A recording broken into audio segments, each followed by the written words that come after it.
Assalamualaikum. Waalaikumsalam.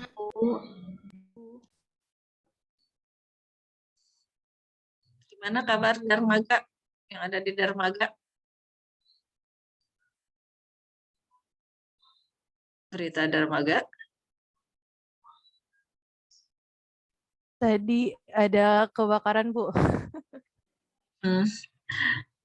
Tapi nggak apa-apa kan? Maksudnya tidak ada korban. Hanya itu aja mungkin kerugian deh.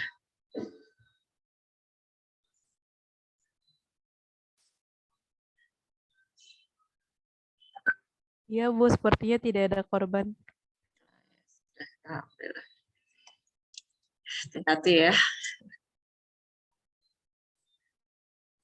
Baik, ya sudah ada 36 mahasiswa. Ini IPB Mobile kayak sepertinya juga tidak bisa dibuka nih ya. Saya nggak bisa untuk akses kehadiran melalui IPB Mobile.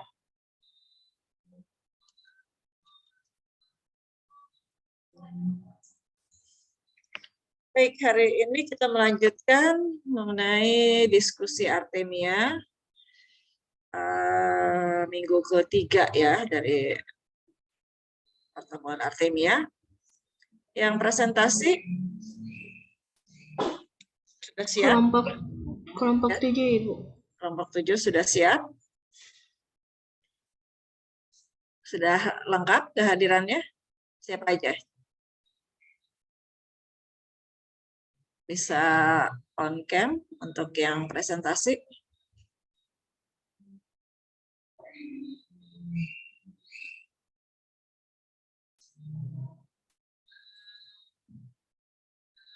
Sudah hadir semua belum?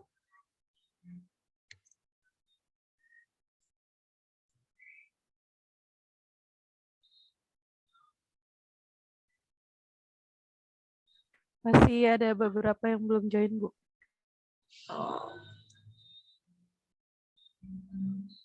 Pembahasnya kelompok berapa? Kelompok 3, Ibu. 3. Sudah lengkap juga? Harus mengikuti ya dari awal. Oh, sudah ada, Ibu. Alhamdulillah. Oke, kelompok 7 dan kelompok 3 ya. Baik, hari ini tuh bioenkapsulasi ya sebetulnya ya. Jadi meningkatkan kualitas Artemia dengan bahan apa saja ya bisa ditingkatkan. Sudah banyak sebetulnya risetnya. Kemudian juga ya diberikan pada komoditas ikan apa, itu pun juga sudah banyak dilakukan. Dalam bioenkapsulasi memang ada persyaratan ya. Tentu saja persyaratannya adalah sebetulnya tujuan apa yang kita enrich ya itu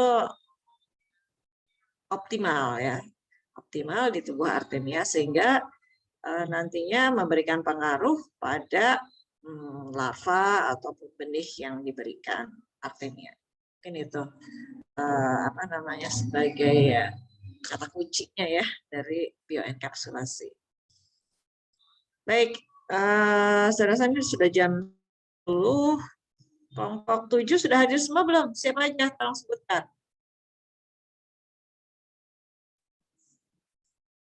Siapa ketuanya?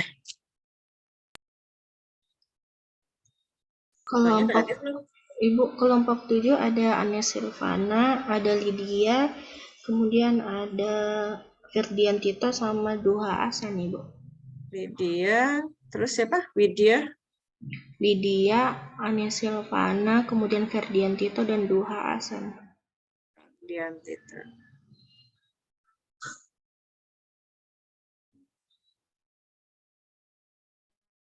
Anda sudah, kemudian Lydia. Lydia mana ya? Oh, Lydia sudah. Kemudian Ferdiantito. Ya, hadir, Bu. Oke, sudah hadir. Siapa? Duaha. Oh, Duha. Duha. Ah, oke. Sudah hadir juga. Satu lagi, 1, 2, 3, 4. Lydia, Widian, Ferdianti itu 4 ya? Iya, Ibu, cuma 4 saja. Baik. Baik. Pembahas kelompok 3. Tolong sebutkan namanya. Dan Untuk on-cam. kelompok 3 ada Fadlia Damhamsyana, Bu. Lalu Nada Angga Dewi, Ali Ridho Firmansyah, dan Muhammad Ade. Ali Ridho, Muhammad Ade.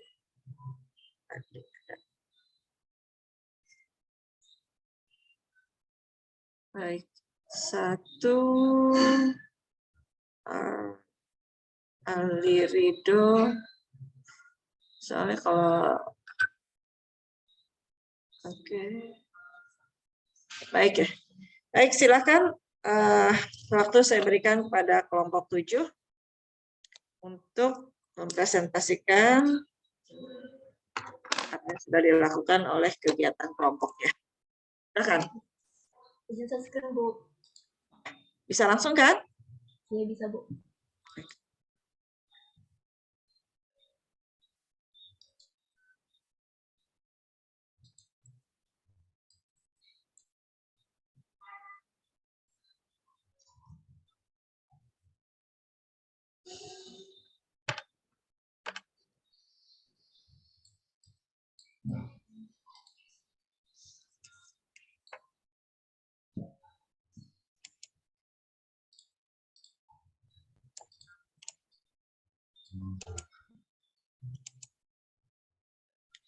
Baik, selamat pagi semuanya kepada Ibu Mia dan teman-teman sekalian. Pada kesempatan kali ini, kami dari kelompok 7 akan mempresentasikan tugas kami mengenai Artemia. Berikut ini adalah anggota kelompok dari kelompok 7 yang berisikan Ane Silvana dengan NIM C154, ada saya sendiri Lydia Yobilita dengan NIM C197, ada Ferdian Tito dengan NIM C1108, dan ada Duha Asan NIM C1123. Nah, berikut ini adalah topik inti yang akan kami bahas. Yang pertama ada dekapsulasi Artemia, yang kedua adalah peningkatan kualitas nutrisi dari Artemia, dan yang ketiga ini adalah penanganan pasca panennya. Nah, sebelum memasuki topik intinya, di sini saya ingin mengulas terlebih dahulu mengenai Artemia. Jadi, Artemia itu adalah jenis zooplankton yang tergolong dalam pakan alami, di mana Artemia sendiri ini dia banyak digunakan untuk pembenihan ikan laut, krustasea, ikan konsumsi maupun ikan hias. Nah, dalam Artemia ini dia ukurannya sangat kecil, akan tetapi memiliki nilai gizi atau nutrisi yang tinggi. Oleh karena itu, Artemia ini banyak dibudidayakan oleh perusahaan yang besar. Nah, Artemia sendiri ini juga karena memiliki nilai gizi, dia dapat meningkatkan pertumbuhan dari benih-benih ikan yang dibudidayakan. Nah, selanjutnya adalah morfologi dari Artemia, di mana Artemia ini tergolong sebagai non-selective filter feeder, atau bisa dikatakan bahwa Artemia ini dia pemakan segalanya atau omnivora. Nah, karena sifatnya ini adalah non-selective filter feeder, maka Artemia ini dia mengandung nutrisi yang cukup tinggi. Oleh karena itu Artemia ini banyak dibudidayakan. Selain itu, karena dia tergolong pemakan segalanya, nutrisi yang tergantung itu akan dipengaruhi oleh kualitas dari pakan yang tersedia di perairan yang dia tempati. Selain itu, Artemia ini juga memiliki panjang ekornya ini kurang lebih sepertiga dari total tubuhnya. Lalu dia memiliki sepasang mata dan antelina, serta dia memiliki 11 pasang kaki atau thoracopoda. Selanjutnya, materi intinya yang pertama adalah dekapsulasi, di mana Dekapsulasi ini merupakan proses perendaman yang dilakukan dalam larutan hipoklorit untuk mengikis cangkang keras atau siste yang mengikat embrio artemia yang tidak aktif agar dapat dihilangkan seluruhnya dalam jangka waktu yang pendek. Di mana perbedaan dari artemia yang tidak didekapsulasi dengan yang didekapsulasi itu sangat berbeda. Di mana kalau yang tidak didekapsulasi maka artemia ini cangkangnya lebih tebal dan lebih kuat sehingga dia embrio yang di dalamnya ini sangat sulit untuk dikeluarkan. Selain itu, yang tidak didekapsulasi sendiri dia bentuknya lebih besar dengan warna yang lebih gelap. Yang disebabkan karena di dalam cangkang tersebut dia terdapat senyawa lipoprotein yang lebih banyak mengandung hematin. Dan berbeda jika artemia yang didekapsulasi di mana dia karena sudah dilarutkan senyawa lipoproteinnya oleh senyawa hipoklorin, maka artemia yang didekapsulasi ini dia cenderung warnanya lebih terang dengan cangkangnya lebih tipis dan dia bentuknya lebih kecil. Oke, selanjutnya dijelaskan oleh teman saya. Iya, selanjutnya akan dijelaskan dengan saya. Di sini saya akan menjelaskan keuntungan dari dekapsulasi itu sendiri. Yang pertama adalah nuklis bersih dari cangkang telur. Yang kedua, telur sekaligus telah dibebas-hamakan oleh bahan pendekapsulasi. Yang ketiga, hasil penetasan lebih baik. Yang keempat, tidak diperlukan penyinaran untuk penetasan. Yang kelima, telur yang telah didekapsulasi dapat langsung digunakan untuk makanan benih ikan, udang, dan kepiting. Hal ini disebabkan oleh cangkang telur dari artemia sendiri sudah terkikis. Next.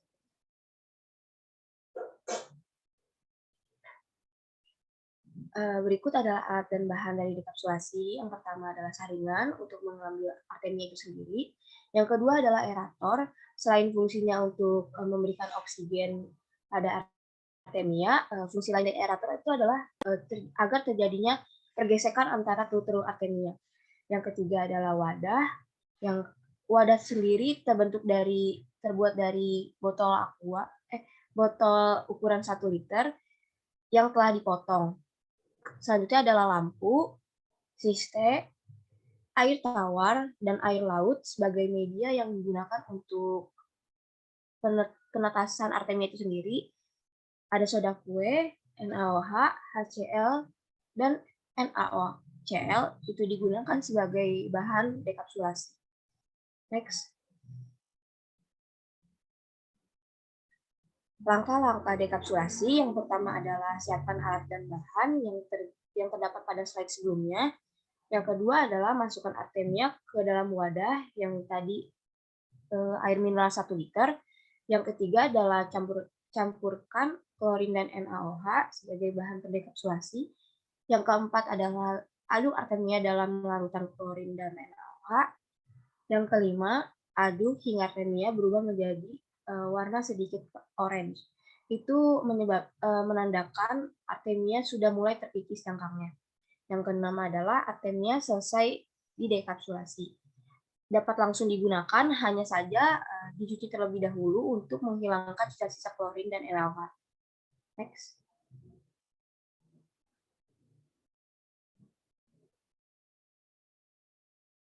Berikut adalah video dekapsulasi artemia.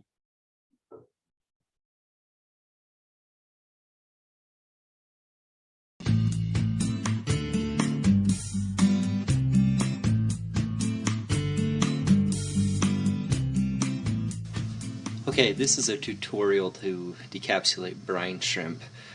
If you don't have a hatching vessel, you can visit my hatching tutorial and it'll show you how to make one of these. You'll need this for decapsulating the brine shrimp. Let me just go over some of the supplies you'll need. If you are going to try to hatch your decapsulated brine shrimp, you'll want to make a solution, and we'll make that, but you'll need some just regular table salt will be fine. Baking soda. This is a tablespoon, 1 tablespoon. And then, of course, we're going to use water. We're going to need water to hydrate the eggs. We're also going to need it to rinse the eggs, and then also to make our hatching solution again. So you'll need a lot of water, and you can do this over a sink, but I'll just use a 2-liter bottle. Okay, for the decapsulation purposes, you'll just want some regular household bleach. This is what I use. You'll also need your brine shrimp eggs. I'm going to be using 90%. You'll also want a filter. If you don't have a brine shrimp filter, you can go to the store and buy a coffee. This is a coffee filter. This is what I use to clean and rinse my brine shrimp eggs. It works wonderful. And then, of course, your hatching apparatus. You'll have your container that will do most of our decapsulation in and hatching. You'll need a lamp and then an air pump. Alright, the first step, it's pretty simple. What we'll want to do is we'll want to take our brine shrimp eggs. We're going to have to hydrate them. When the brine shrimp companies harvest them off the lake, they dry them out, and it puts them in a state of diapause or hibernation, and they dimple like a basketball that has somebody punch the center of it, and they dimple in. So what we'll want to do is take our brine shrimp eggs, but you can put 1 tablespoon in there, and that's what we'll start with. Once we get that tablespoon in there, we'll want to add our water. This is just regular tap water. And then what we'll want to do is turn the air on just to circulate those brine shrimp eggs. Like that. And then what we'll do is we'll leave this for about 10 minutes just to hydrate the eggs. What will happen is that as they circle around in there and they're in just the fresh tap water, they'll actually pop out and they'll hydrate again. And that's what we want to start the decapsulation. So let's let this go for 10 minutes. We are now ready to get the fresh water out and start the decapsulation of the brine shrimp. What I do is I just take the air out, and then you can take it, and what you'll want to do is you can do this over a sink. Since we're just in my studio, I'm just going to take the filter, and you're going to dump the brine shrimp eggs in that, and this will slowly drain out, and what you'll have when you're done is just the brine shrimp in there. So like I said, you can use a brine shrimp net. This coffee filter works very well if you don't know where to get a brine shrimp. So go ahead and filter it, and we'll go to there. Okay, once you get it filtered, you can leave it in the filter for now, but you can kind of see our brine shrimp eggs.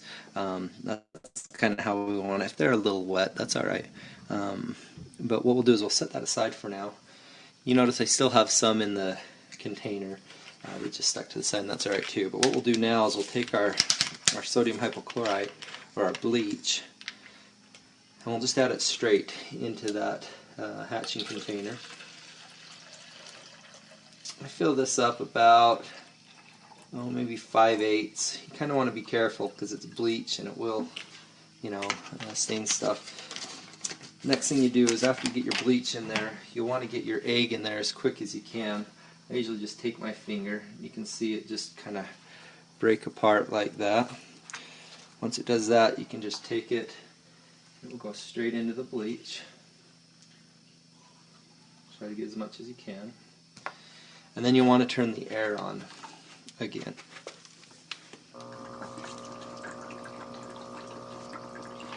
Okay.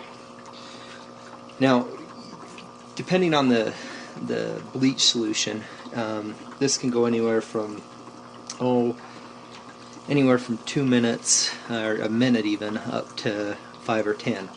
Mostly you want to look at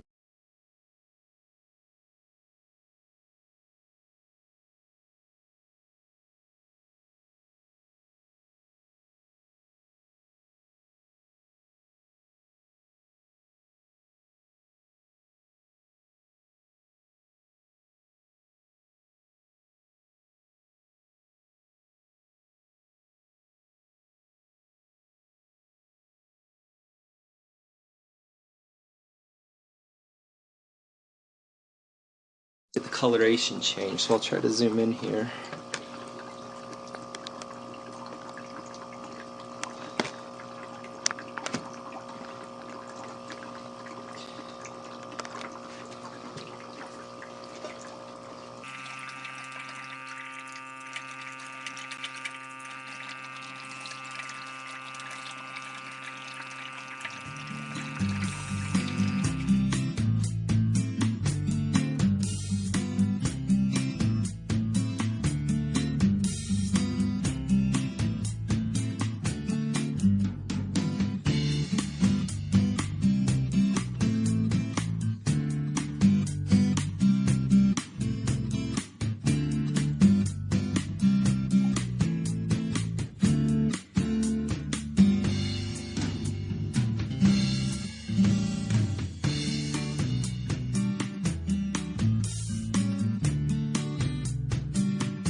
What you'll do is you'll take your coffee filter again. You'll want to clean it out, and then we'll stop the air on that.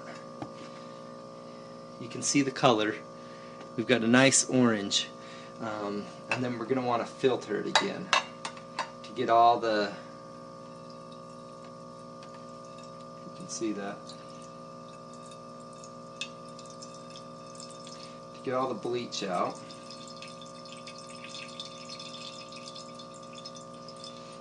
And as that's filtering, what I would do is take your filter and place it over a faucet and let that drain away, because what you're going to want to do is rinse it with fresh water.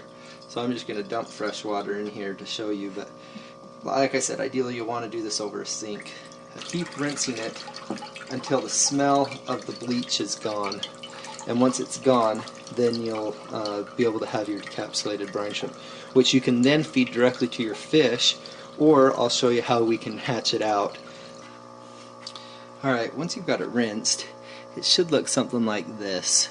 You can see that there's no shell, or there should be very little, which means you did a good job if you're going to try to hatch it. You'll want to clean your hatching container out so there's no bleach or that in there. And what we're going to do to hatch this out now is we're going to make our hatching solution. This is just regular tap water. You'll add your air. Okay, then we'll take our tablespoon with our salt,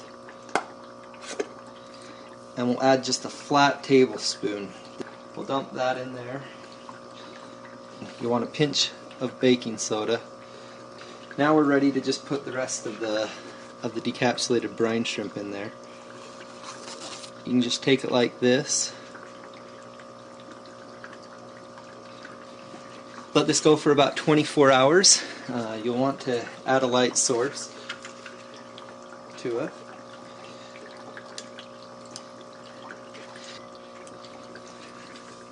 Okay, so here we are 24 hours later. We've got the brine shrimp have all hatched out and things went really well. The first step we'll want to do to harvest these is remove the air.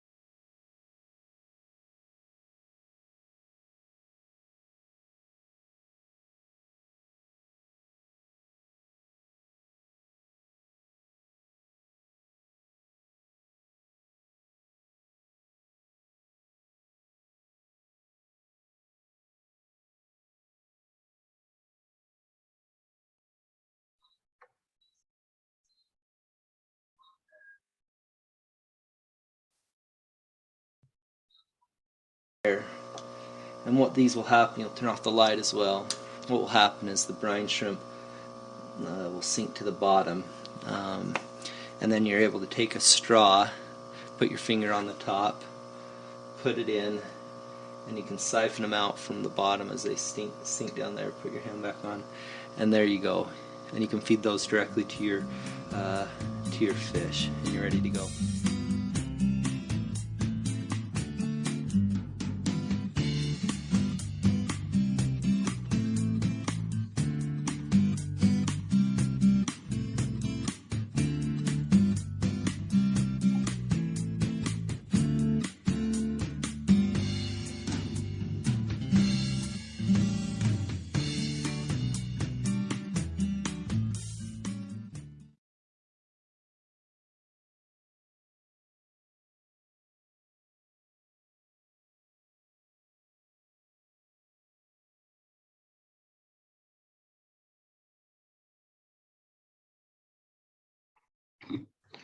Baik, selanjutnya yaitu peningkatan kualitas nutrisi pada Artemia sp.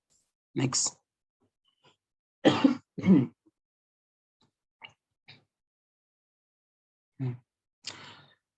Yang pertama di sini yaitu penggunaan beta karoten sebagai nutrisi pada Artemia sp. Penggunaan beta karoten ini sendiri itu dapat dilakukan karena dia didukung oleh sifat dari Artemianya sendiri, yaitu bersifat non-selective filter feeder, sehingga Artemia itu makan apa aja yang ukurannya lebih kecil dari dia. Selain itu, pada Artemia sendiri itu terdapat gerakan Pterocopoda yang membuat Artemianya itu mempunyai fungsi ganda sebagai alat respirasi dan juga pengumpul makanan, sehingga tidak ada alternatif lain bagi Artemia untuk terus menyaring makanan. Selanjutnya, untuk penggunaan beta karoten sendiri itu mempunyai beberapa keunggulan. Yang pertama yaitu mudah dicerna karena memiliki ukuran yang lebih kecil dari si Artemia sendiri. Selanjutnya itu dia memiliki provitamin A, di mana provitamin A sendiri itu berfungsi dalam penglihatan, pertumbuhan, reproduksi, dan ketahanan terhadap penyakit. Selanjutnya, keunggulan dari beta karoten sendiri itu yaitu menstabilkan oksigen. Beta karoten sendiri itu memiliki kemampuan untuk menstabilkan oksigen yang bersifat reaktif pada lingkungannya. Kemudian itu dia dapat membantu dalam mengatasi lingkungan yang kekurangan oksigen pada saat melakukan respirasi. Dan yang terakhir yaitu keunggulan dari beta karoten sendiri itu dapat menjadi anti radiasi karena beta karoten itu mampu menstabilkan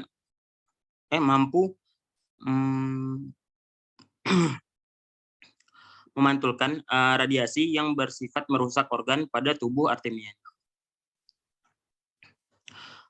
Beta karoten itu sendiri itu sangat bergantung pada suhu yang optimal pada lingkungan Artemianya agar beta karoten dapat bekerja dengan baik.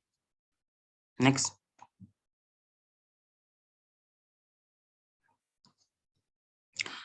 Nah, selanjutnya penggunaan manan oligosakarida atau MOS sebagai nutrisi pada Artemia sp.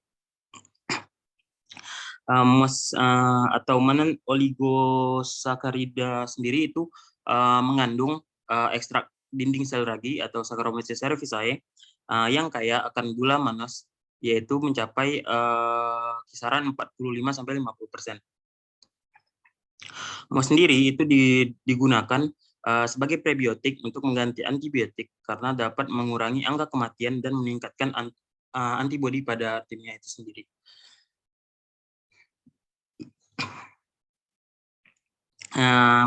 MOS yang manan oligosakarida atau MOS itu bekerja dengan cara melindungi usus dari serangan mikroba yang masuk melalui saluran pencernaan, sehingga bakteri-bakteri patogen itu tidak langsung masuk dicerna oleh tubuh si Artemia, melainkan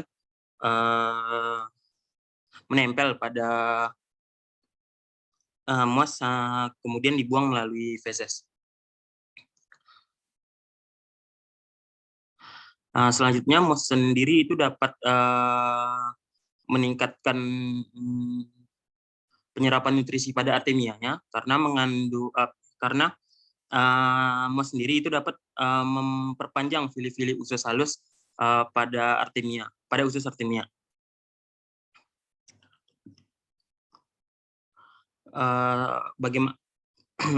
Bagaimana cara kerja dari manan oligosakarida atau MOS itu dalam menyaring bakteri-bakteri patogen?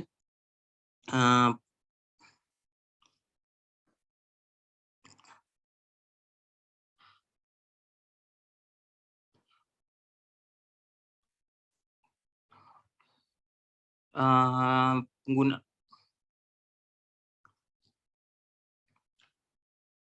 tes.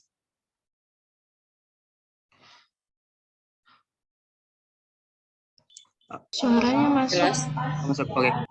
Penggunaan bagaimana cara mana oligosakarida atau MOS sendiri itu dalam menyaring bakteri-bakteri patogen itu dilakukan dengan cara bakteri itu kan selalu mencari tempat untuk merekatkan gula-gula sederhana seperti manosa atau karbohidrat yang memiliki kandungan seperti manan oligosakarida, sehingga bakteri-bakteri tersebut dapat lengket kepada di MOS dan menyebabkan bakteri patogen tersebut itu tidak tercerna dan bakteri tersebut dibuang dalam bentuk feses. Hal ini dapat menyebabkan semakin sedikitnya populasi bakteri patogen yang diserap oleh artemia itu sendiri. Next.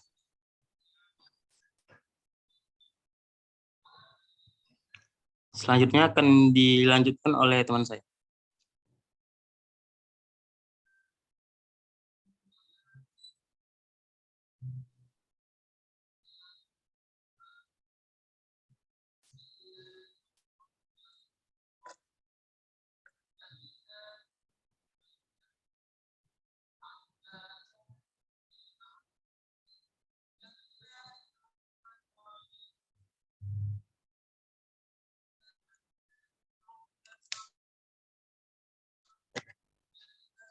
Halo?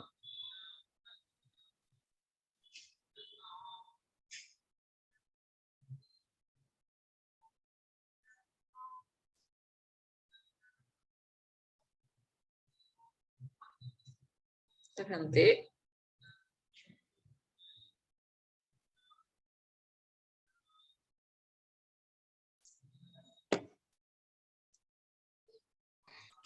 Sebentar Ibu, kata si Duhanya lagi gangguan sinyal.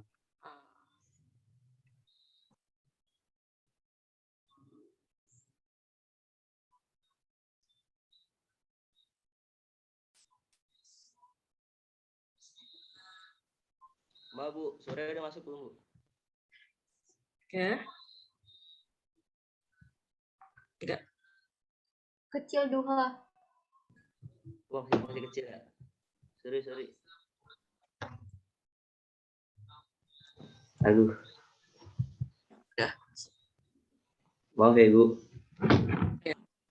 Saya ulangi, Bu, dari penanganan pasca panen. Yang pertama itu ada pencucian, yang mana dalam pencucian itu sendiri dilakukan dengan 3 seri saringan yang itu ada bermata 700, 350, dan 100 mikron. Dari masing-masing mata saringan ini fungsinya berbeda-beda. Yang pertama itu saringan 700 mikron yang bertujuan untuk memisahkan kotoran berukuran besar. Kemudian saringan 350 mikron untuk kotoran yang lebih kecil. Nah, kalau untuk pencucian ini sendiri bisa dilakukan di lapangan. Dan untuk ukuran yang 100 mikron untuk menyaring dari sisa artemia itu. Terus selanjutnya ada penyimpanan. Penyimpanan sendiri dilakukan dengan cara merendam artemia dalam larutan garam jenuh yang bersalinitas 150 ppt. Kemudian disimpan dalam wadah tertutup agar kista artemia kista Artemia akan terdehidrasi, yaitu mengganti sisa air dengan air garam. Setelah 24 jam, air garam diganti dan kista dapat disimpan selama sebulan. Disarankan agar air garam diganti setelah 2 minggu dan kista diaduk beberapa kali selama penyimpanan. Untuk tujuan yang tidak terlalu jauh, Artemia dapat didistribusikan secara basah dalam larutan garam seperti ini. Kemudian ada pengepakan dan pengangkutan, yang mana dalam pengepakan sendiri dilakukan dengan cara sederhana, yaitu menggunakan kantong plastik, yang kemudian kista Artemia dimasukkan ke dalam kantong. Udara dalam kantong dikeluarkan dengan cara meremasnya keluar, kemudian kantong diikat dengan erat dengan karet. Kantong plastik dirangkap dengan cara yang sama. Bisa dilanjut.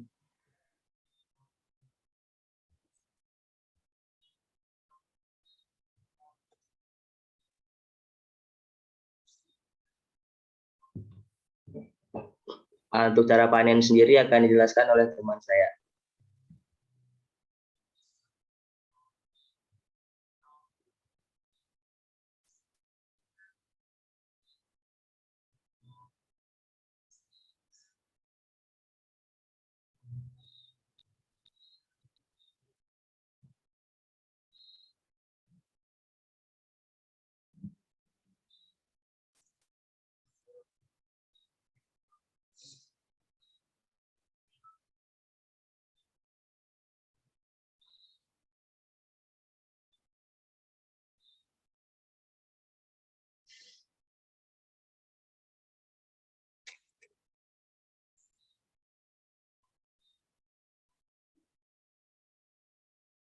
Kendala.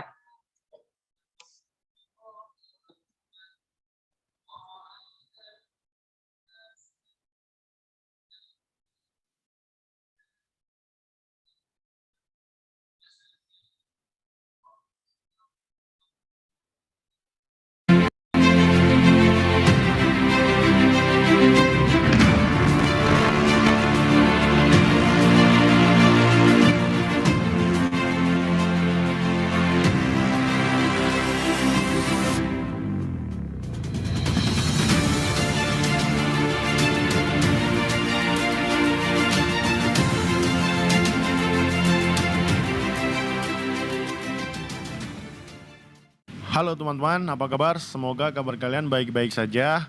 Lanjut lagi kita bikin konten ya, karena kebetulan lagi banyak waktu luang karena saya belum panen ikan, jadinya nganggur teman-teman. Oke, kali ini saya mau bagi tips ke kalian gimana sih cara memanen Artemia yang bersih. Bersih dalam arti nggak ada kotoran seperti cangkang Artemia dan sebagainya. Ini coba kalian perhatikan, ini bersih ya panenannya Artemianya. Dan ini tanpa disaring ya teman-teman. Terus gimana caranya biar bisa bersih kayak gini bang? Nah sebelumnya kalian harus tonton dulu video tutorial cara membuat alat kulturnya dulu. Nah setelah kalian tonton video itu baru kalian lanjut simak video yang ini. Jangan di skip-skip biar nggak gagal paham. Baik, sebelum kita panen saya jelaskan dulu ya sistem alat kultur yang saya jelaskan kemarin. Jadi ini kita sedang mengultul Artemia ya teman-teman. Nah kemudian cara memanennya sederhana saja. Kalian cabut ini selang aerator yang di mesin. Ini saya pakai 2 selang ya teman-teman untuk satu alat kultur. Untuk detailnya kalian bisa tengok video saya yang sebelumnya. Nah ini kita endapkan teman-teman. Jadi caranya selangnya kita ikat seperti ini di posisi lebih tinggi dari permukaan airnya ya, supaya enggak Artemianya enggak ngalir nih, enggak ngalir kan tuh, jadi kayak mampet gitu karena kita ngikatnya posisinya di atas seperti itu. Nah kemudian fungsi dari lakban ini, nah kemarin saya sudah jelaskan ya. Jadi ini nanti di dalam botol ini akan gelap teman-teman, sehingga Artemia umumnya akan mencari cahaya. Nah untuk cangkang Artemianya mereka akan terkumpul di atas teman-teman, mengapung. Jadi akan terpisah sendirinya yang cangkangnya akan naik ke permukaan seperti ini. Ya, ini adalah cangkangnya teman-teman. Jadi otomatis setelah mesin dimatikan, kita endapkan, pasti cangkangnya naik. Dan artemianya karena di bagian yang dilakban ini gelap di dalam sana, maka artemia akan turun mencari sumber cahaya teman-teman. Karena sifat dari artemia mirip-mirip dengan kutu air, dia akan mencari sumber cahaya teman-teman. Nah, seperti ini. Ini nanti lama-lama cangkang arteminya akan naik ke atas semua. Dan untuk beberapa cangkang yang tidak naik, itu bukan cangkangnya nggak mau naik ya, tapi memang nggak berhasil menetas. Karena kadang-kadang kita kultur artemia juga nggak 100% menetas ya teman-teman. Itu semua tergantung daripada kualitas telur artemia yang kita beli gitu.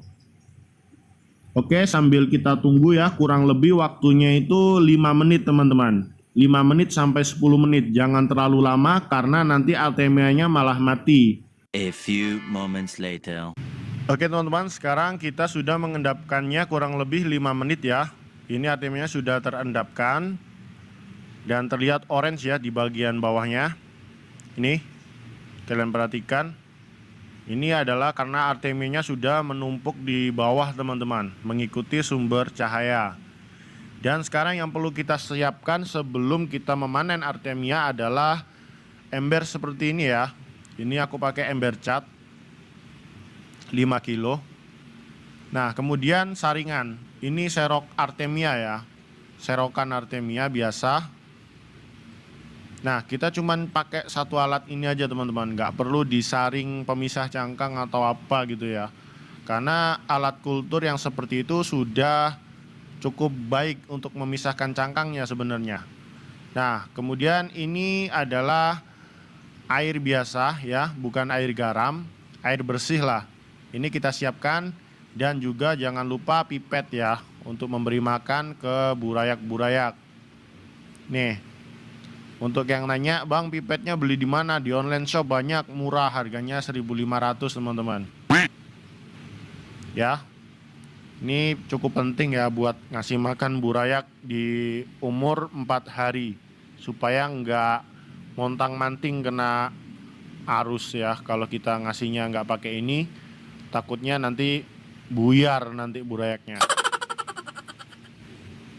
Baik, sekarang kita lepaskan ikatan selang ini ya teman-teman. Kalian bisa menggunakan penjepit baju kalau ada ya. Di sini saya ikat gini aja. Kita lepasin dulu ikatannya. Ini adalah cangkang yang sudah terangkat ya teman-teman, lumayan banyak.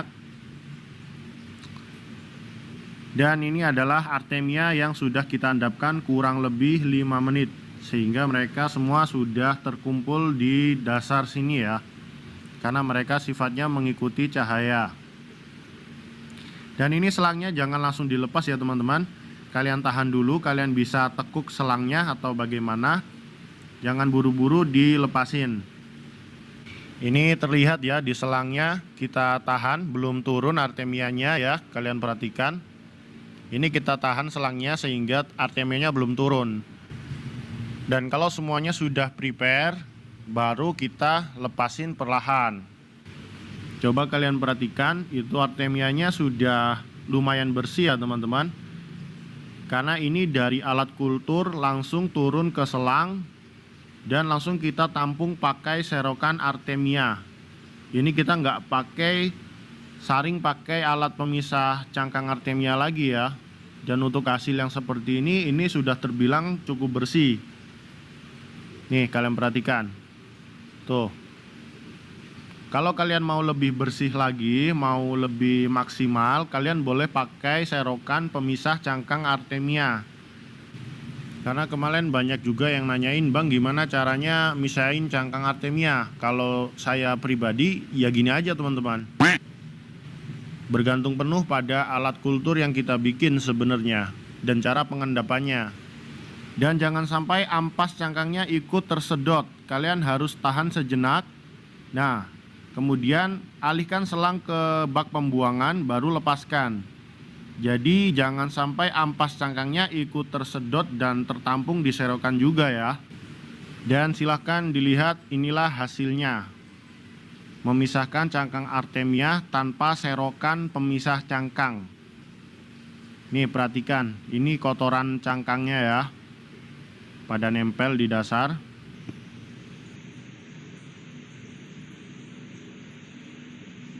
Nih kalian perhatikan, untuk artemia yang tanpa dikasih serokan pemisah cangkang, ini sudah terbilang cukup bersih ya teman-teman.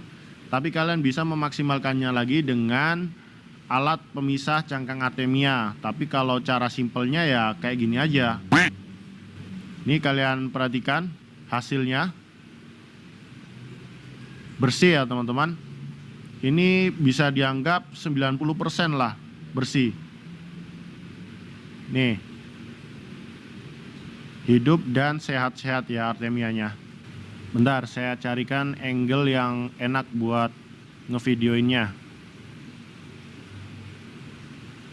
Nah, kalau kayak gini kelihatan jelas nggak? Tuh, bersih ya.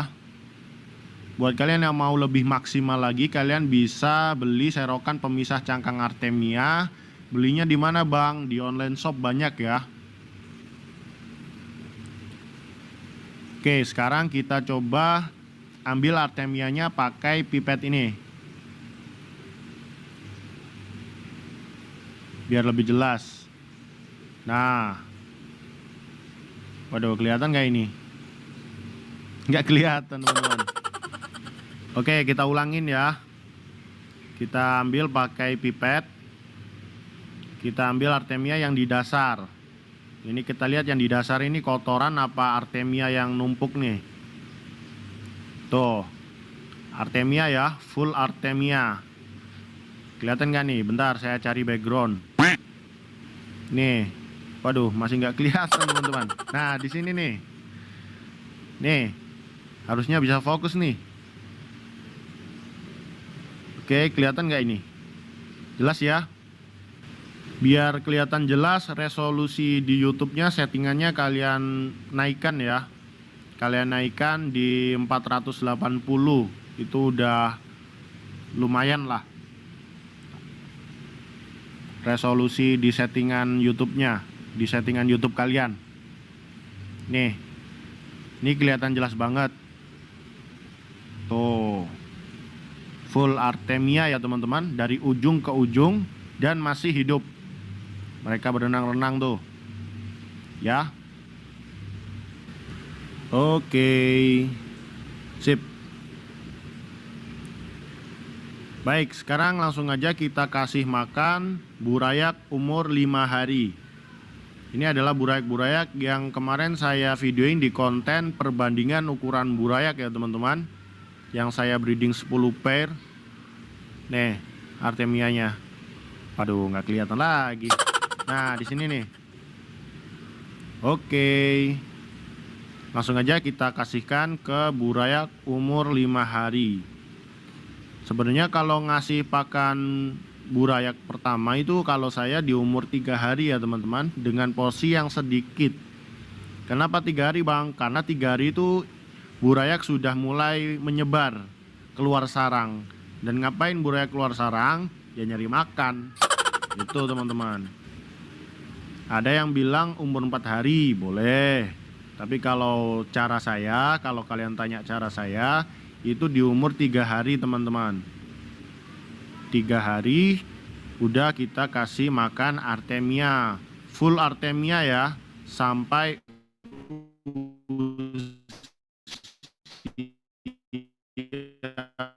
burayak 1 minggu. Ini sebenarnya melanggar SOP pemberian pakan burayak ya teman-teman. Karena nggak ditetes-tetesin kayak gini nih sebenarnya. Ini karena saya lagi sambil megangin kamera, jadi ya gimana lagi. Cara memberikan yang baik itu dicelupkan teman-teman pipetnya. Dicelupkan ujungnya sedikit, kemudian disemprotkan artemianya perlahan-lahan. Itu yang benar. Kalau ini darurat ya, sambil ngonten soalnya. Nih banyak banget nih burayaknya nih. Nih sampai di sedotan pipet yang keberapa saya lupa. Dan artemianya masih bersih ya teman-teman. Tuh, kalian perhatikan. Nah, kayak gini nih, cara pemberian yang benar, SOP-nya. Nggak ditetes-tetesin gini ya. Oke teman-teman, sampai di sini dulu video kali ini. Terima kasih buat kalian semua yang sudah nonton. Dan buat kalian yang sekarang lagi nonton tapi belum subscribe channel ini, silahkan kalian bisa follow wabarakatuh.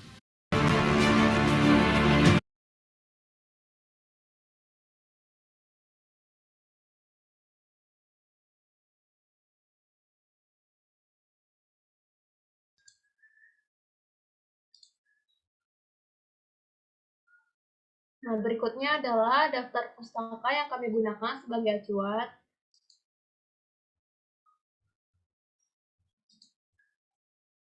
Dan ini juga merupakan dokumentasi kami selama melakukan kerja kelompok. Sekian dari kami, terima kasih. Akan dilanjutkan oleh tim pembahas dan diskusi kelompok.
Gimana? Suaranya? Mungkin diskusi terlebih dahulu, Bu. Oke, baik. Sekarang saya akan buka 3 termin. Jadi dimulai dari termin pertama dengan 3 penanya. Yang mau bertanya boleh raise hand terlebih dahulu.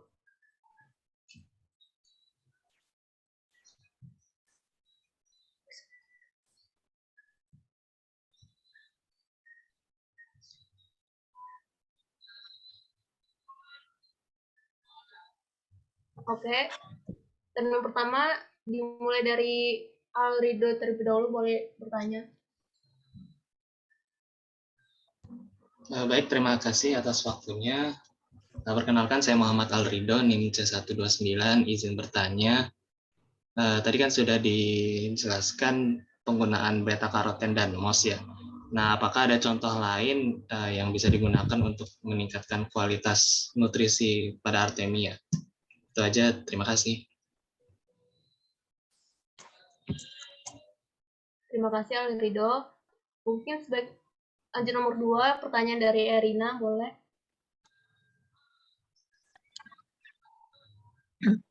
Baik, terima kasih atas waktunya. Izin bertanya ya. Sebelumnya perkenalkan, nama saya Erina, NIM C117. Izin bertanya mengenai pemanenan ya. Jadi untuk waktunya dibutuhkan berapa lama? Lalu apakah ada dampak buruk tuh jika cangkangnya itu diambil gitu? Terima kasih. Terima kasih Erina. Selanjutnya pertanyaan terakhir di termin pertama, boleh kepada Devi. Baik, saya Devi Surmiati, NIM C115. Izin bertanya mengenai penetasan artemia. Jika kita tidak memiliki atau menggunakan air laut murni untuk penetasan artemia, bisa nggak sih diakali dengan larutan garam? Terus menurut kelompok kalian, berapa takarannya agar salinitasnya itu sama dengan air laut murni untuk penetasan Artemia? Terima kasih.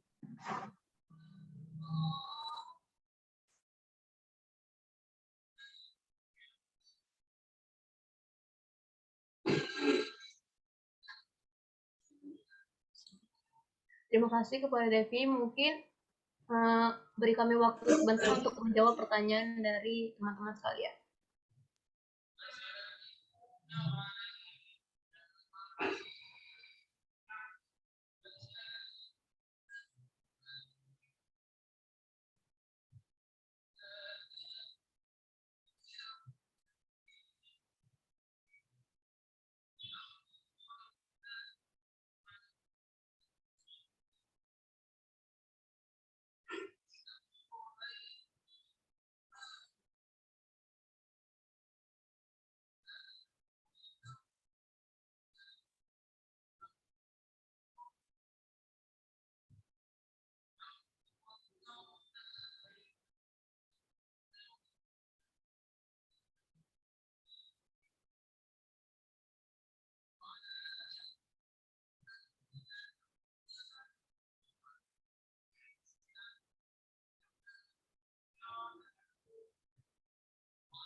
Izin masuk semuanya. Izin menjawab pertanyaan dari Erin. Yang pertama, biasanya waktu yang dibutuhkan itu sekitar 18 sampai dengan 24 jam. Dan kenapa cangkang itu harus disaring? Karena cangkang Artemia itu sendiri merupakan substrat bakteri. Jadi kalau misalnya jika diikutkan dalam pemanenan itu dikhawatirkan bakteri yang terdapat pada Artemia itu lumayan cukup banyak. Terima kasih banyak. Baik, terima kasih Anes.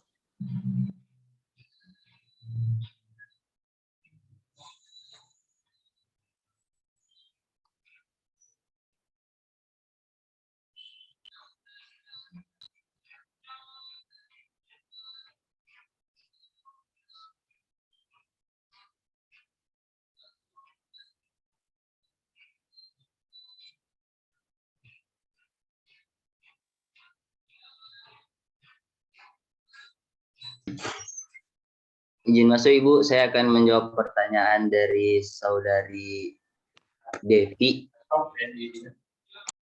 yang mengenai takaran untuk penambahan larutan garam ya, penambahan garam pada air tawar. Nah, jadi itu Di WA. kalau untuk kenapa Ibu? Ya, maaf. Silakan. Baik Ibu.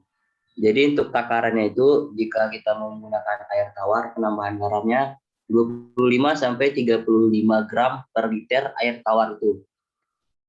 Itu digunakan agar salinitasnya mencapai 25 sampai 35 ppt. Cukup Saudari Devi. Baik, terima kasih Dua atas Ya, jawabannya. sama-sama.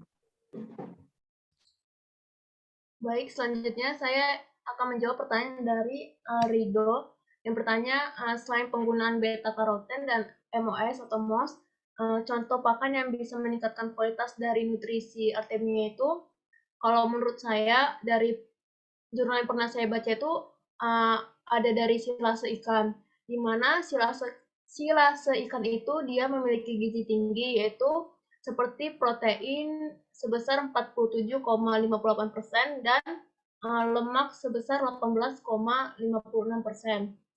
Nah, ketika silase ikan tersebut diberikan kepada Artemia, maka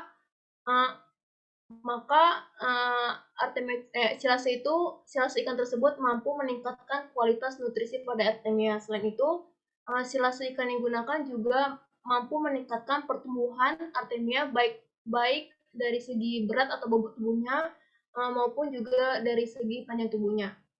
Mungkin dari teman-teman lain bisa tambahin.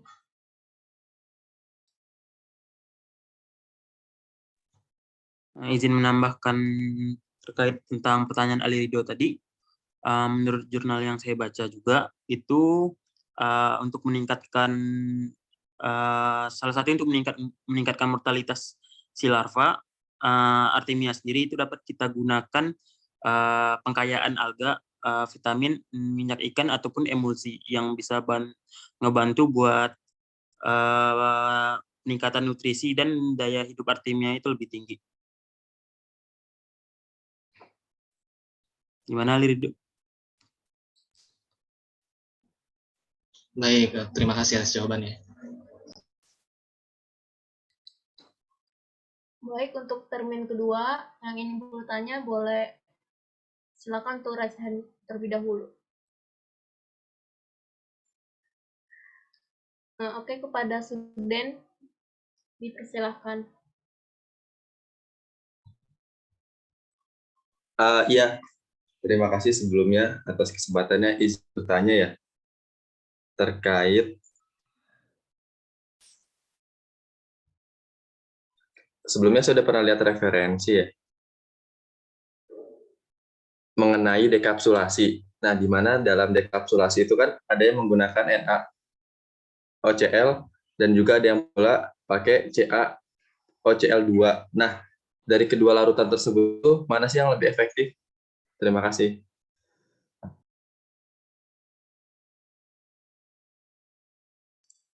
Terima kasih Suden. Selanjutnya boleh kepada Nada. Oke, izin bertanya. Fungsi dari NaOCl itu apa sih? Tadi sempat disebutin, tapi aku kurang masuk. Terima kasih. Terima kasih Nada. Untuk pertanyaan yang ketiga dipersilakan kepada Nurul Hikmah. Baik, terima kasih Lydia atas waktunya. Izin bertanya, perkenalkan saya Nurul Hikmah NIM C1035. Ingin bertanya, bagaimana sih kalau Artemia itu ditetaskan menggunakan air tawar gitu? Kalau bisa gitu, gimana nanti hasilnya? Terima kasih. Terima kasih Nurul. Mungkin untuk kelompok 7 boleh langsung menjawab pertanyaan dari teman-teman sekalian.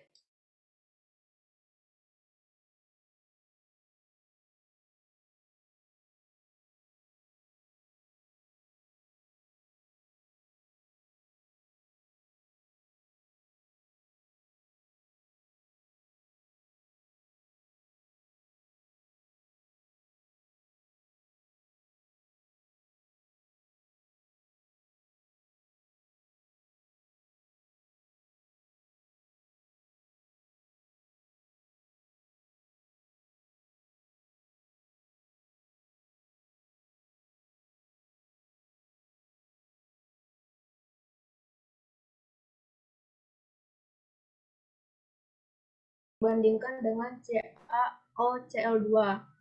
Kalau menurut saya, dari kedua larutan tersebut yang lebih efektif itu NaOCl karena larutan NaOCl itu dalam proses dekapsulasi itu mampu meningkatkan presentasi dari penetasan sisa Artemia hingga 11 sampai 18% dibandingkan dengan larutan CaOCl2 yang pernah saya baca juga jurnalnya mengatakan bahwa larutan tersebut itu kurang efektif dalam dekapsulasi Artemia. Selain itu dia juga mampu menurunkan presentasi dari penetasan sisa Artemia tersebut. Bagaimana Suden?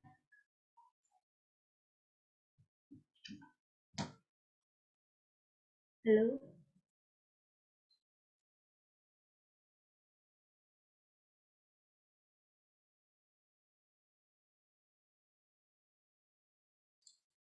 Halo Suden?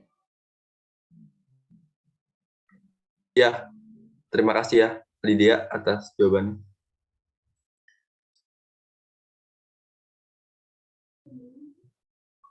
Izin masuk semuanya.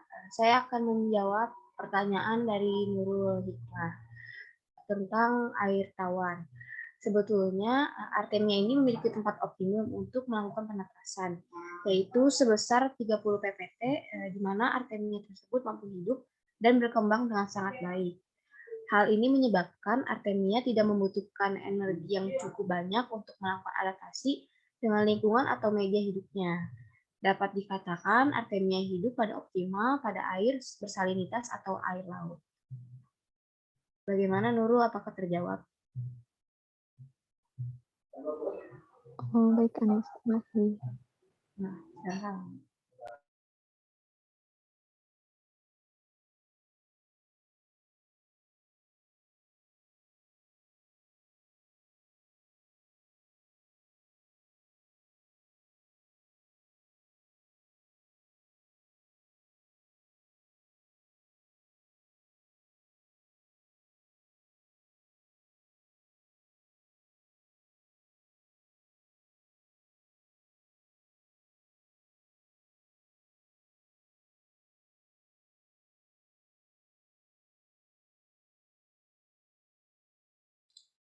Oke, mungkin saya akan juga menjawab pertanyaan dari Nada yang bertanya mengenai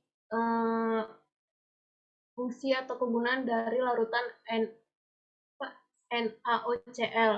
Jadi NaOCl itu dalam proses dekapsulasi itu dia termasuk larutan hipoklorit, di mana dia dapat mengoksidasi hematin yang senyawa hematin yang ada di dalam cangkang si artemianya. Atau bisa dibilang bahwa larutan NaOCl itu dia mampu meningkatkan presentasi penetasan sistem artemia sehingga dapat menghilangkan cangkang kerasnya. Dan tadi juga dapat disebutkan bahwa kalau yang tidak didekapsulasi itu maka embrio yang ada di dalam cangkang artemia itu susah keluar gitu dari cangkangnya. Jadi si NaOCl ini dia untuk mengikis cangkang kerangnya sehingga embrio yang ada di dalam cangkang tersebut dapat lebih mudah keluar dari cangkangnya. Bagaimana, Dan?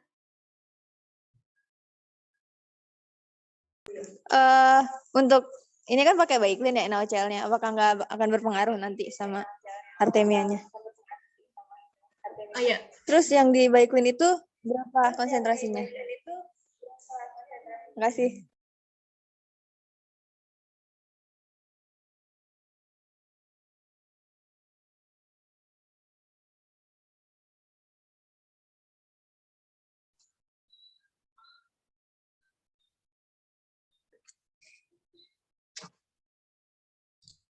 Ya, izin menjawab ya Nanda. Kalau yang dari saya baca, dia konsentrasi si NaOCl-nya itu 10% kalau jurnal yang saya baca. Kemudian dia itu tidak merusak embrionya karena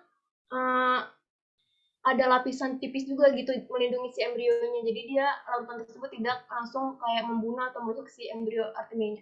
Bagaimana Anda? Ada?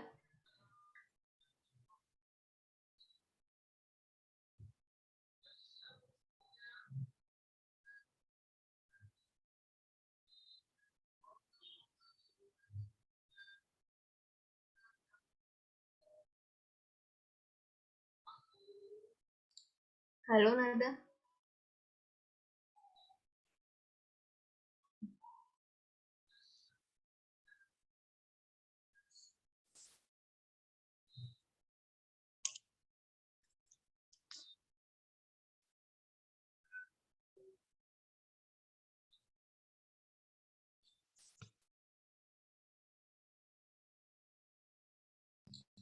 Kalau Nada apakah cukup jelas?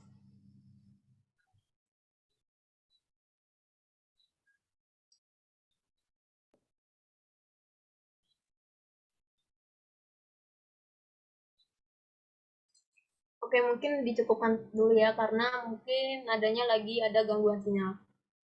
Selanjutnya akan dibuka termin ketiga, termin terakhir yang mau bertanya oleh raise hand terlebih dahulu. Oke, sudah ada 3 penanya. Pertanyaan pertama boleh dari Wali. Iya, izin bertanya. Sebelumnya mohon maaf tidak bisa on cam. Jadi tadi kan kalian ini ya nyentuhin contoh tentang pengkayaan menggunakan beta karoten tuh untuk artemianya. Lalu untuk cara kerja si beta karotennya ini sendiri di dalam tubuh artemia tuh gimana ya dalam konteks pengkayaan si artemianya ini? Terima kasih. Baik, terima kasih Wali. Selanjutnya pertanyaan dari Amalia. Ya, izin bertanya. Tadi kan dijelasin terkait penetasan artemia ya.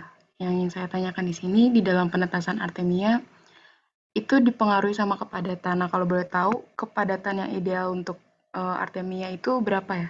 Makasih. Terima kasih Amalia. Selanjutnya pertanyaan terakhir boleh kepada Alia Zahra. Oke, tadi terkait dengan dekapsulasi ya. Jadi izin bertanya, kenapa hasil penetasannya itu lebih baik jika dibandingkan dengan yang tidak dekapsulasi gitu? Terima kasih.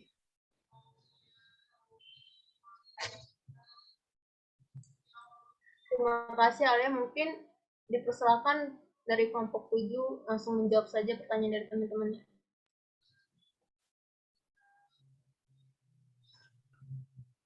Baik, ya, izin masuk. Izin menjawab pertanyaan dari Wali tentang bagaimana cara kerja beta karoten di dalam tubuh artemia. Beta karoten sendiri itu bekerja dalam tubuh artemia dengan cara dikonsumsi. Hal ini karena si artemia sendiri kan bersifat non-selective filter feeder. Dia akan terus makan apa saja yang berukuran lebih kecil di tubuhnya. Dengan demikian, ketika si beta karoten yang dikonsumsi oleh artemia, itu beta karotennya dapat membantu untuk memperlancar respirasi dari si artemianya, terus membuat artemia tahan terhadap penyakit-penyakit sehingga mempunyai daya hidup yang lebih tinggi. Dan beta karoten itu sendiri dapat memantulkan radiasi yang dapat merusak organ tubuh pada si artemianya.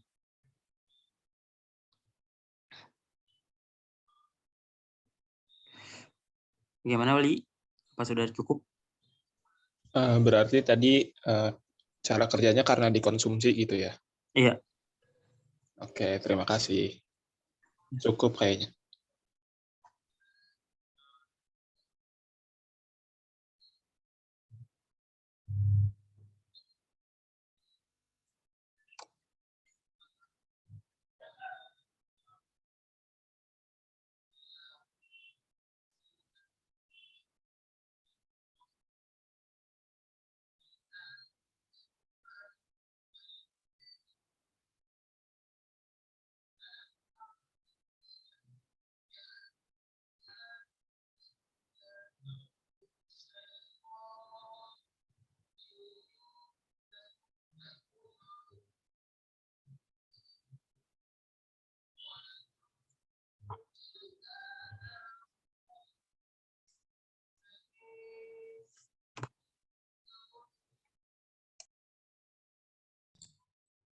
Oke, mungkin saya akan menjawab pertanyaan dari Amalia mengenai kepadatan dalam penetasan artemia atau kultur artemia.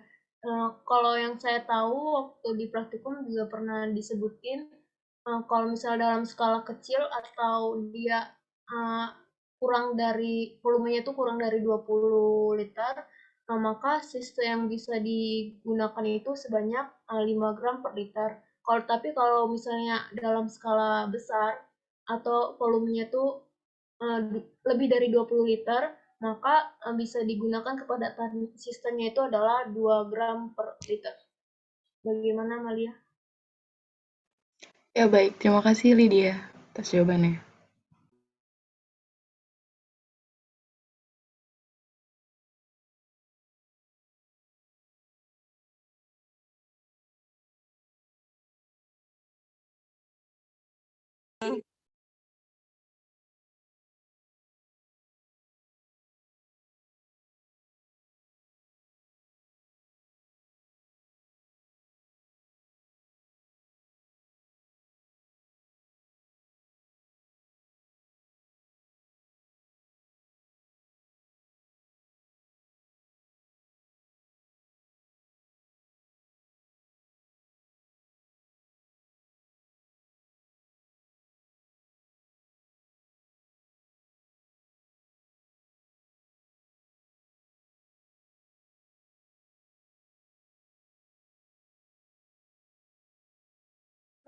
Izin menjawab pertanyaan dari Alia.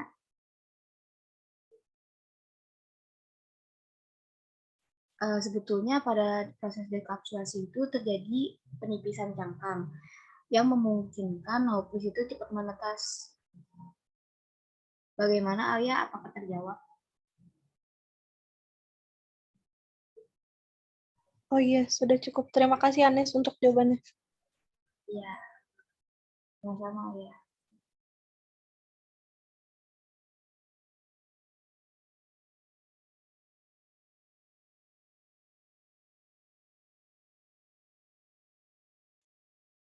Baik, untuk sesi diskusinya sudah melebihi dari 15 menit. Mungkin selanjutnya dilanjutkan oleh tim pembahas. Terima kasih.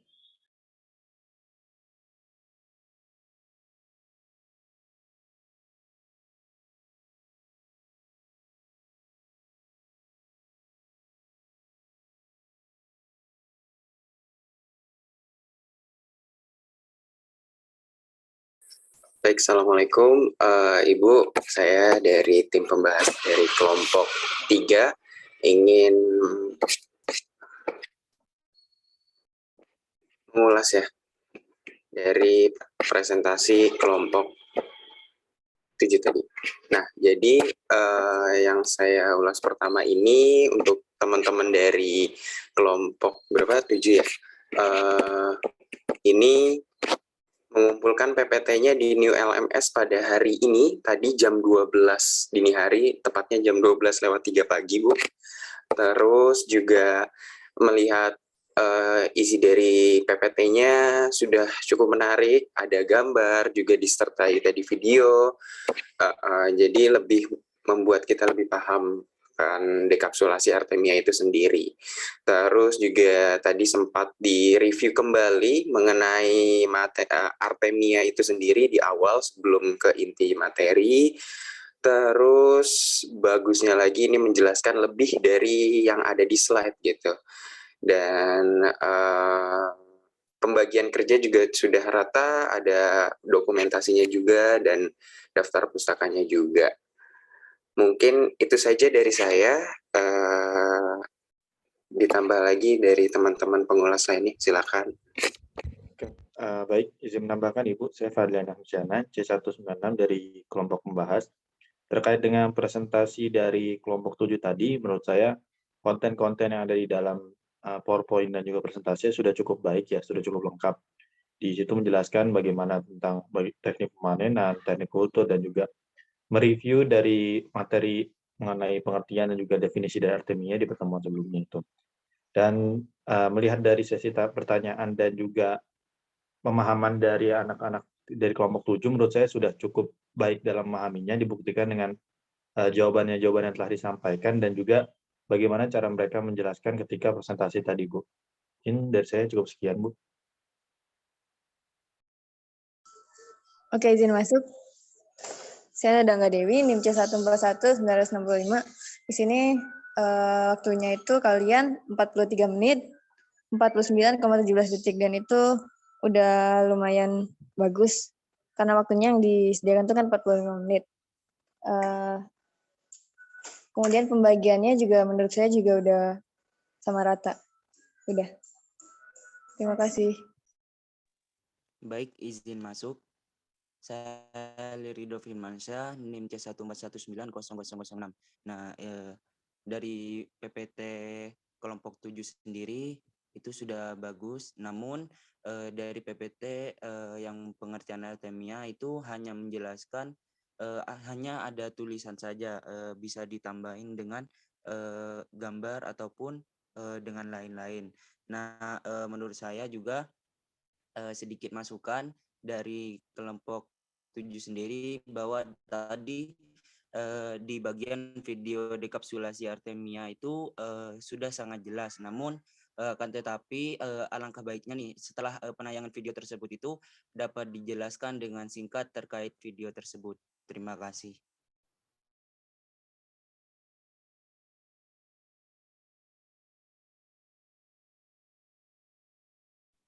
Baik, selanjutnya saya serahkan kepada moderator.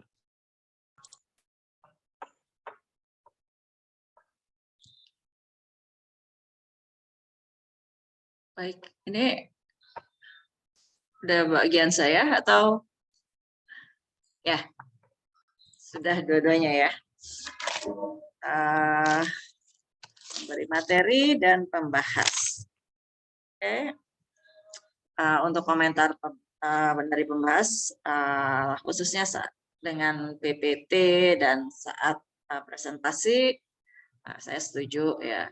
Tapi kalau untuk menjawabnya, pertanyaan, mungkin ada beberapa yang harus saya luruskan gitu ya. Atau saya menangkap jawabannya yang kurang jelas. Baik, yang pertama mengenai penetasan itu atau ya mengenai penetasan atau dekapsulasi tadi memang kita melihat videonya, tapi dan di video sebenarnya sudah ada tulisan-tulisannya, hanya kurang jelas juga ya yang keuntungannya gitu ya. Itu jadi lebih baik memang dijelaskan kembali gitu ya. Jadi kan tulisannya agak kurang jelas. Mungkin yang pertama mengenai dekapsulasi ya. Jadi dekapsulasi itu memang sudah betul ya tadi yang disampaikan. Saya cari dulu mengenai dekapsulasi.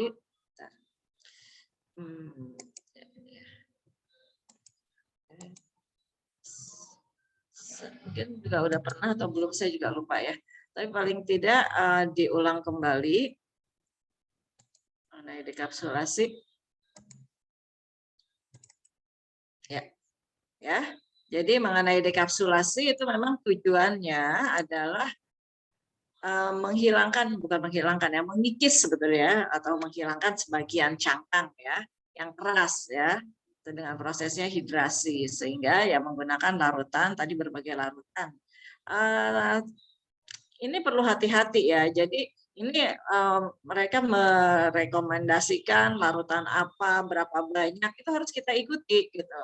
Karena kalau tidak ya, maka yang terjadi adalah embrionya ya atau calon nopli artemianya yang nanti keluar itu mati ya, karena ada yang mungkin kelamaan nanti terlalu panas juga gitu ya. Jadi memang dengan pemanasan ya, jadi dekapsulasi itu dengan mengikis itu dengan larutan-larutan yang cukup panas ya. Keuntungan tadi sudah juga ya, jadi keuntungannya itu cangkangnya tidak terbawa ke dalam media budidaya ya, itu karena ada pengikisan sehingga saat ditetaskan itu bisa menetas ya, jadi banyak yang menetas sehingga cangkangnya nanti ya tidak akan banyak yang ya tidak terbawa lah ya. Jadi kita udah, karena kalau tidak di dekapsulasi ada kemungkinan juga ada yang tidak menetas gitu ya, atau menetas baru setengahnya gitu. Nah itu bahaya kalau kita berikan pada larva ya. Kalau pada benih sih tidak masalah ya, karena sistem pencernaannya sudah sempurna. Tapi kalau pada larva itu akan bahaya. Kemudian sebenarnya keuntungan yang berikutnya itu energi untuk menetasnya itu berkurang ya, sehingga justru energi pada nopli artemianya lebih tinggi gitu ya. Karena dia energinya itu berkurang untuk keluar ya, karena udah dibantu sama kita dikikis sehingga si nopli itu dia akan mudah keluar. Nah dengan mudah keluar dia masih mempunyai energi cukup tinggi, untuk larva itu sangat berguna gitu ya.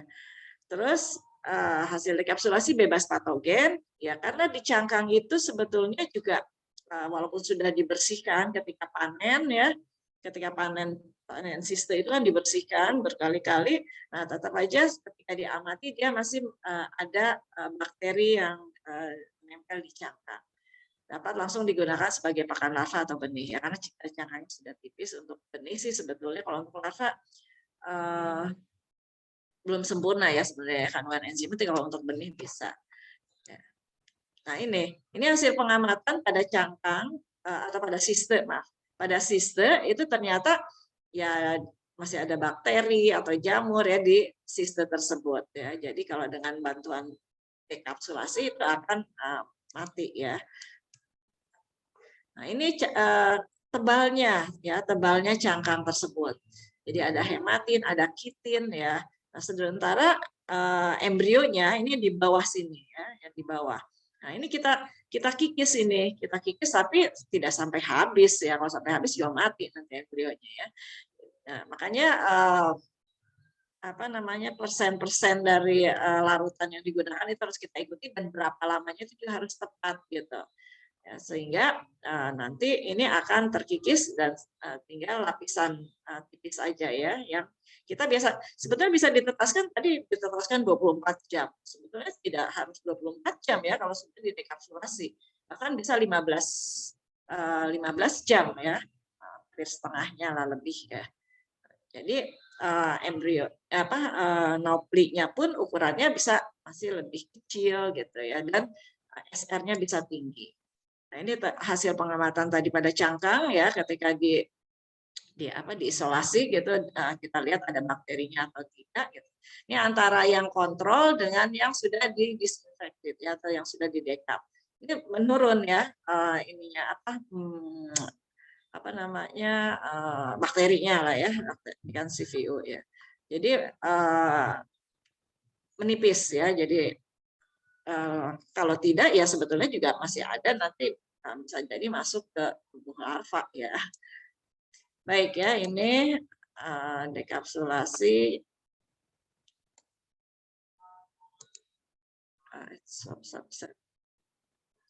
Baik, terus yang berikutnya. Yang berikutnya kita diskusikan mengenai enrichment ya. Jadi apa sih yang dimaksud dengan sebetulnya itu kan bioenkapsulasi ya kita sebutnya ya. Di sini apa ya? Enrichment. Baik. Ya. Jadi enrichment atau bioenkapsulasi yang lebih jelas lagi nggak ya? Ntar saya cari slide-nya yang lebih jelas lagi. Nah, ini udah kehapus. Udah ditutup. Baik ya. Apa yang ada aja dulu. Ini share screen lagi ya. Oke. Sebenarnya ada yang lebih jelas lagi tapi kapsulasi tadi. Oh ya ini. Ya. Baik ya. Enrichment tadi untuk yang penjelasan pengkayaan beta karotin dan yang lain-lainnya itu oke. Tapi kalau yang silase ya tadi ada pemberian silase gitu. Sebetulnya yang silase itu bukan enrichment ya kalau saya tangkap sih. Jadi yang coba dilihat lagi pustakanya ya, sumber pustakanya silase itu apa? Mengapa menggunakan silase? Kalau itu sebetulnya justru dia bagaimana menumbuhkan artemia atau ya membesarkan artemia sehingga nanti mengeluarkan telur-telur atau siste yang kualitasnya ya, kualitas dari nauplinya itu bagus gitu dengan dikasih makannya silase ya, bahan organik silase. Mungkin seperti itu ya, tapi coba tolong dilihat lagi sumber pusakanya. Karena kalau enrichment ya, enrichment itu sebetulnya kita memperkaya naupli ini ya, naupli artemia ini. Nah, untuk larva tujuannya adalah jadi dia sebagai mediator sebetulnya, tidak untuk menumbuhkan si naupli. Dia mediator, pembawa nutrien-nutrien yang nanti akan kita sampaikan pada larva gitu. Ya karena ternyata di naupli ini juga masih banyak nutrien yang untuk larva ini sebetulnya agak kurang gitu.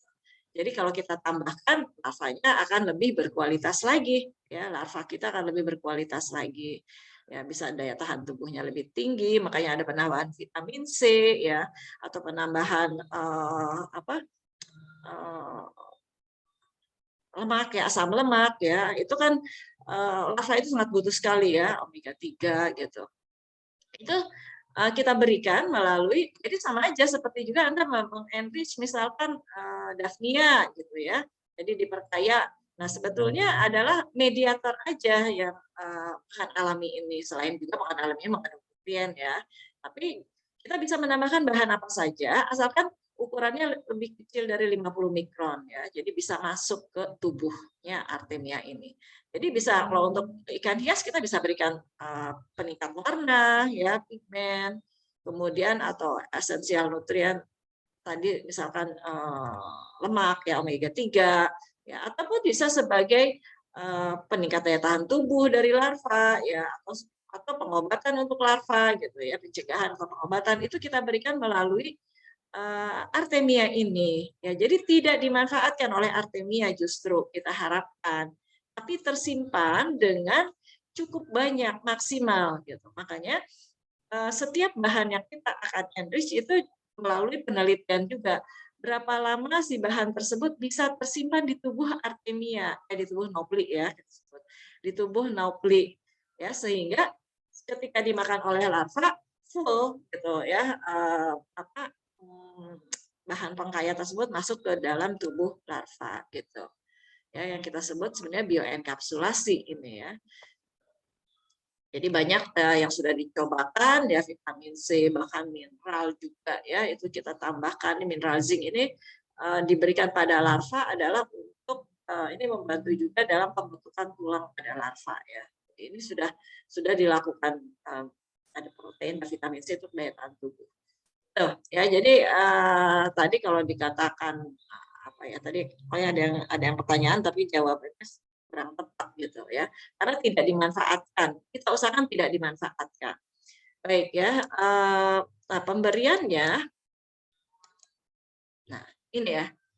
Jadi emang negatifnya mungkin ya, bukan negatif lah, kekurangan ya. Kalau negatif jelek sih ya konotasinya. Ini kekurangannya. Yang pertama, kita tuh memberikan pakan alami pada larva tuh usahakan memang sesuai bukaan mulut larva ya.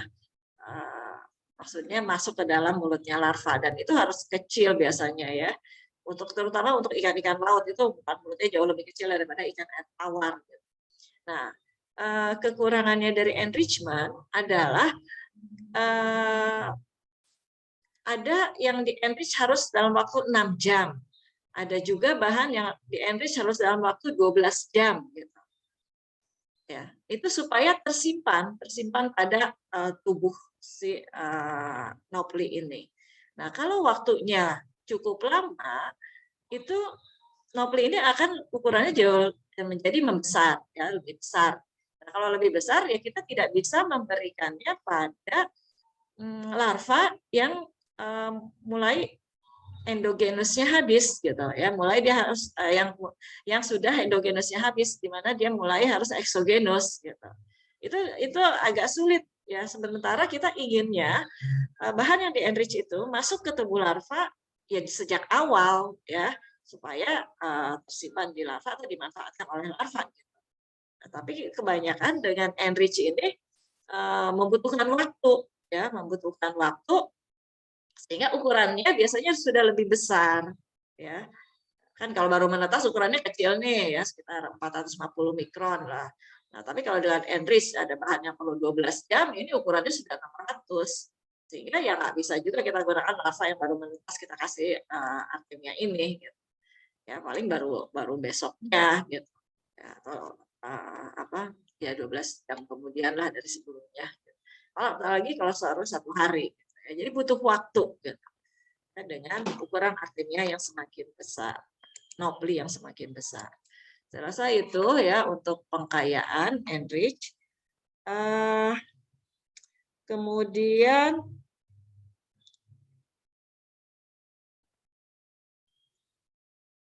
ya saya rasa itu bisa menjawab tadi beberapa ya pertanyaan dari teman-temannya ya.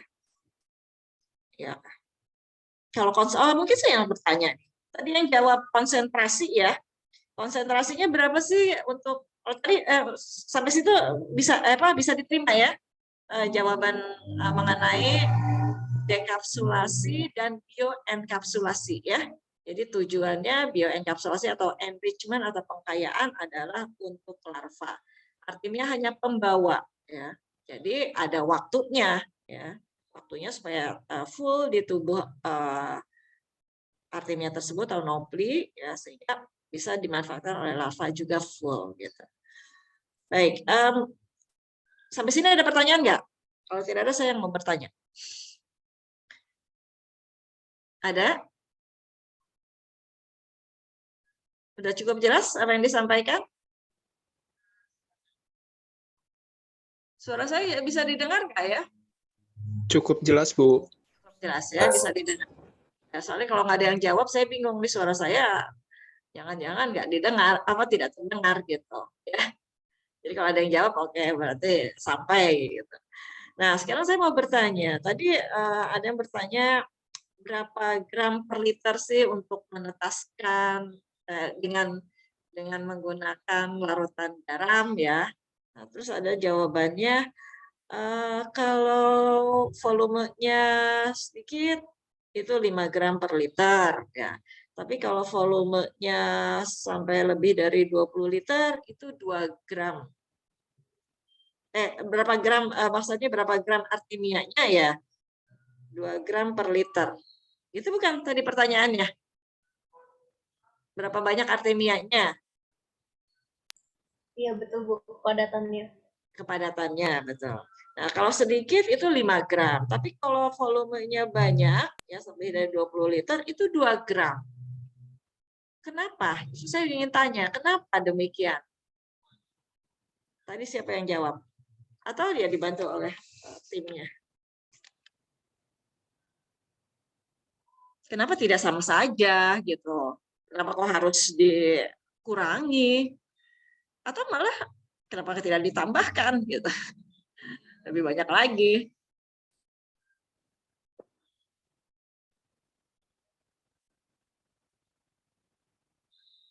Kalau logikanya kan harusnya sama aja ya. Tapi ini tidak. Kenapa kira-kira?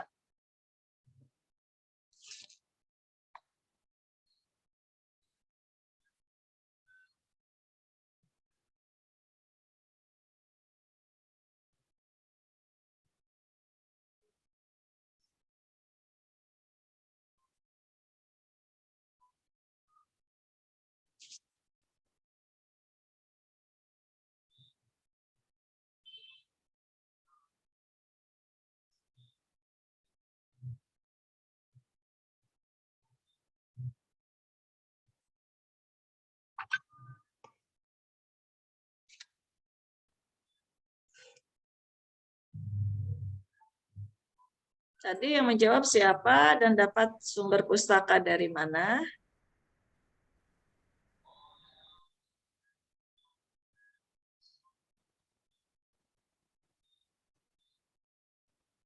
Kalau ada sumber pustakanya kan berarti ya memang seperti itu. Tapi kenapa ya? Gitu.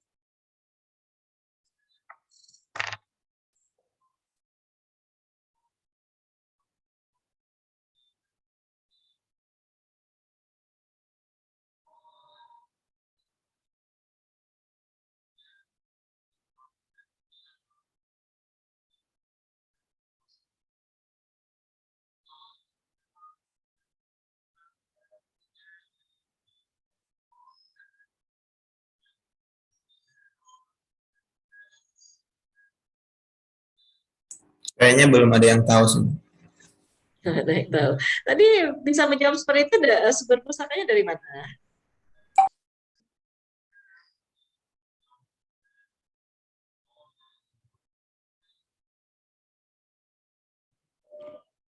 Baik Bu, izin menjawab pertanyaannya. Mungkin di sini tadi terdapat salah penulisan ataupun penyebutan, karena maksudnya di sini ketika di bawah 20 liter itu hanya menggunakan 5 gram artemia saja, sedangkan pada pada volume yang lebih dari 20 liter itu digunakan 2 gram per liternya.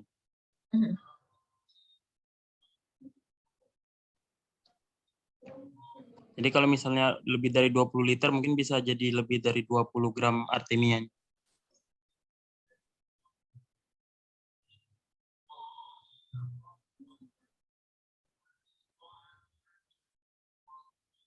Kalau per liter 5 gram, kalau 20 liter harusnya berapa gram?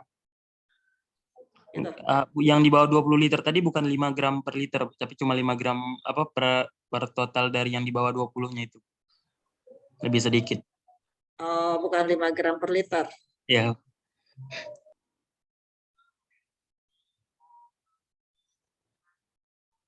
Oke, sumber pustakanya.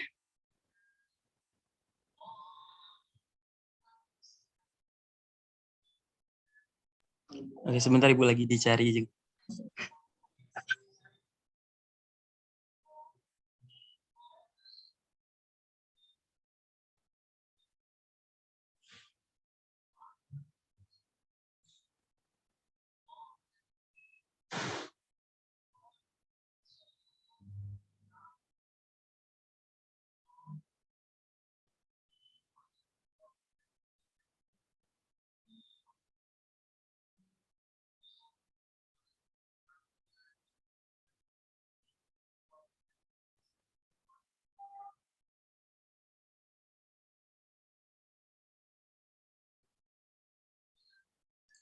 Ya, izin masuk ya Bu.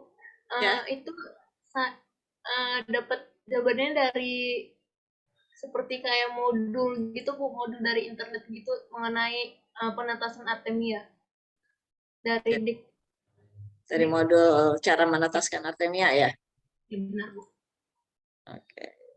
Betul tadi 5 gram per liter. Terus kalau lebih dari 20 liter 2 gram per liter. Artinya kan lebih, kalau 20 liter berarti cuma 20 gram gitu. Betul kan ya? Maksudnya. Iya benar Bu, di modulnya seperti itu. Baik.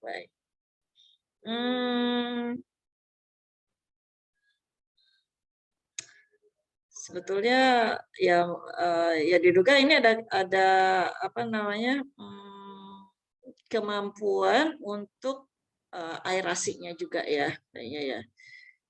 Kalau 5 gram per liter, kalau 5 gram per liter kan karena perlu penambahan oksigen yang cukup tinggi juga kan, perlu juga dia gerak gitu ya, telur-telurnya, fotosistenya gitu. Jadi kalau volumenya cukup luas, ya sebenarnya perlu dilihat juga kemampuan aerasinya ya. Kalau volumenya cukup luas, kemudian padat misalkan, ya, terus aerasinya kurang juga tidak bisa, tidak akan cepat mungkin seperti itu ya, nggak tahu juga saya. Ya coba lihat sumbernya. Baik, ini saja yang apa namanya agak sedikit tadi perlu diperjelas ya mengenai banyaknya air dengan sistem ya untuk kita tetaskan. Ya kan inginnya menetas semua kan, 100%. Walaupun tidak ada yang 100%, paling tidak 95% lah. Baik, saya rasa sudah cukup ya semua penjelasan mengenai artemia ini yang juga sudah beduk.